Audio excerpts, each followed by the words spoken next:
L'Europe a connu il y a quelques jours un phénomène météorologique assez rare, un nuage orange porteur de particules tout droit venues du Grand Sahara qui a envahi notamment plusieurs villes françaises, mais le nuage n'a pas transporté que des particules de sable. Il y a également des traces radioactives détectées lors de ce passage. Les scientifiques sont formels, cette radioactivité vient des essais nucléaires de la France coloniale opérés en Algérie.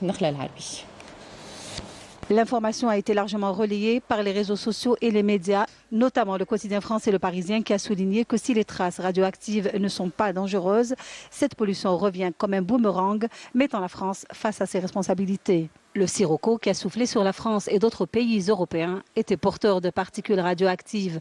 Le sable du Sahara, charrié par les vents, contient du césium-137 qui n'est autre qu'un composant radioactif. Les données rendues publiques par les chercheurs de l'université de Caen, spécialistes de la radioprotection, sont sans équivoque. Le césium-137 remonte au début des années 60, quand la France avait effectué ses essais nucléaires dans le Sahara algérien.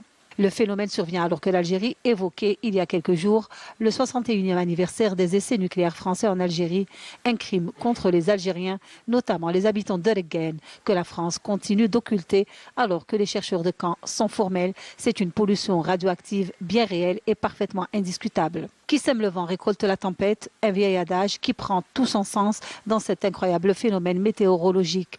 Le ciel orangé, observé dans plusieurs régions de France et d'ailleurs, durant ce mois de février, a été observé comme une curiosité.